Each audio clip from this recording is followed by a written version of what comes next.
Hello दोस्तों, नमस्कार। मेरा नाम है प्रशांत और आप सभी का स्वागत है मेरे यूट्यूब चैनल पे। तो क्या है, अक्सर मेरे माइंड में बहुत सारे सवाल घूमते रहते हैं। तो आज एक बड़ा सवाल लेकर आया हूँ मैं, जो जिस सवाल से जाहिर सी बात है हमारे इंडिया का हर यूथ रिलेट कर पाएगा, क्योंकि ये सवाल डायरेक्ट उन्हीं से है।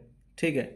तो मेरा जो सवाल है वो बस इतना सा है कि एक जॉब और एक बिजनेस में इतना डिफरेंस क्यों है हमारे देश में, और जॉब को इतना इम्पोर्टेंस क्यों देते हैं और बिजनेस को इतना इम्पोर्टेंस क्यों नहीं दिया जाता हमारे इंडिया में। ठीक है। तो चलिए इसके सॉल्यूशन पर भी बात करेंगे। तो सबसे पहले देखते हैं कि जॉब, आपको अगर इंडिया में एक गवर्नमेंट जॉब पाना होगा, गवर्नमेंट जॉब की इज्जत ज़्यादा है। ठीक है। सब गवर्नमेंट जॉब के पीछे भागे जा रहे हैं, आंख बंद करके भागे जा रहे हैं। ठीक है। तो गवर्नमेंट जॉब की इज्जत जो है हमारे देश में ज़्यादा है। तो एक गवर्नमेंट जॉब पाने के लिए आपको क्या क्या करना पड़ता है उस पर बात करते हैं। ठीक है। तो सबसे पहले आप 12 साल का फॉर्मल एजुकेशन लेंगे। ठीक है। उसके बाद 3 या 4 साल का आप ग्रेजुएशन लेंगे। उसके बाद आप 2 या 3 अटेम्प्ट्स एग्ज़ाम के देंगे, गवर्नमेंट एग्ज़ाम के देंगे। ठीक है, एंट्रेंस एग्ज़ाम के।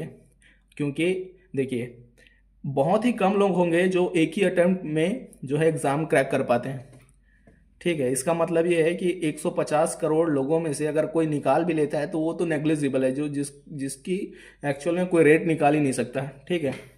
तो 2 3 अटेम्प्ट्स मान लेते हैं हम कि गवर्नमेंट एग्ज़ाम के लिए देना पड़ता है।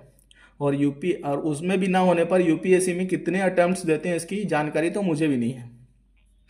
तो जाहिर सी बात है, मैं ये बोलना चाहता हूँ कि क्या आपने बिजनेस को अपने 12 साल एजुकेशन के दिए? क्या आप अपने बिजनेस को 12 साल छोड़िए, 4 साल ग्रेजुएशन के दे रहे हैं? चलिए ग्रेजुएशन के छोड़िए, क्या आपने बिजनेस को अटेम्प्ट्स दिए? क्या इसका मतलब है क्या आपने बिजनेस को स्टार्ट किया? नहीं ना। इसका जवाब मुझे पता है कि अधिकतर लोगों से नहीं आएगा। ठीक है। तो भाई देखो, दुनिया में हर चीज़ जो है समय मांगता है। समय कैसे मांगता है, आपको एग्जांपल के थ्रू समझाता हूँ। कोई भी इंटरनेशनल प्लेयर, ठीक है, चाहे क्रिकेट का हो या जो भी हो, फुटबॉलर हो, जो कोई भी इंटरनेशनल प्लेयर एक दिन में जाके इंटरनेशनल नहीं खेलना स्टार्ट करता है। उस इंटरनेशनल सिलेक्शन के पीछे उसके सालों की मेहनत होती है। ठीक है, सालों की प्रैक्टिस होती है। कोई भी एक डांसर जो है एक दिन में जाके स्टेज में परफेक्ट परफेक्ट डांस नहीं करने लगता है, उसके पीछे उसके सालों की मेहनत होती है। सेम, किसी भी टैलेंटेड व्यक्ति से आप पूछेंगे तो उस टैलेंट के पीछे उसकी सालों की मेहनत होगी। तो अगर आप जॉब में इतने साल लगा सकते हैं, ठीक है, तो क्यों ना बिजनेस पे कुछ साल कुछ समय लगा कर देखा जाए। क्योंकि पता है हमारे इंडिया में सब लोग आंख बंद करके गवर्नमेंट जॉब के पीछे पड़े हुए हैं। तो जिस दिन आपका आंख खुलेगा ना, आपको उस दिन ये एहसास होगा कि इंडिया में जो 5% लोग हैं, जो 5% लोग हैं वो 95% लोगों पे राज करते हैं।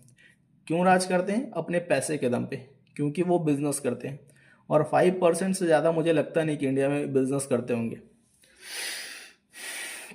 और 95% पीपल क्या करते हैं पता है? 95% पीपल करते हैं कि अगर मान लेते हैं किसी भी सब्जी का रेट 60 रुपये से ज़्यादा हुआ तो वो लोग हंगामा मचा देंगे और सरकार से जवाब पूछेंगे कि हमारे देश की महंगाई इतनी बढ़ती क्यों जा रही है। मान लेते हैं कि अगर सरकार उन लोगों से सवाल पूछने लगे कि हमारे देश में इतना भ्रष्टाचार क्यों बढ़ता जा रहा है, क्योंकि जाहिर सी बात है हमारे जैसे लोग ही गवर्नमेंट जॉब में जा रहे हैं, कोई बाहर का आदमी तो आ नहीं रहा है। तो उस सवाल का जवाब उन लोगों के पास भी नहीं होगा। तो खैर, मेरा मेरा जो आज का टॉपिक है वो करप्शन नहीं है, मेरा टॉपिक है बिजनेस और जॉब। ठीक है। तो मेरे कहने का मतलब बस इतना सा है कि जिस दिन आप जॉब के कंपैरिजन में आप बिजनेस को इम्पोर्टेंस देना स्टार्ट करेंगे, उस दिन आपको ये खुद एहसास हो जाएगा कि आपको सरकार को थैंक यू बोलना चाहिए। क्योंकि सरकार ये नहीं चाहती कि आप सरकार के ऊपर डिपेंड हो। सरकार तो चाहती है कि आप सेल्फ डिपेंडेंट हो, क्योंकि सरकार बिजनेस पे डिपेंडेंट है। अगर आप एक्चुअल में देखें तो गवर्नमेंट को टैक्स जो है बिजनेसेस से मिलते हैं। ठीक है। और सरकार आपका फुल सपोर्ट करती है अगर आप जॉब छोड़ के बिजनेस की लाइन पे जाना चाहेंगे तो। खैर काफ़ी बातें हैं, पर थैंक यू सो मच, मिलते हैं नेक्स्ट वीडियो में।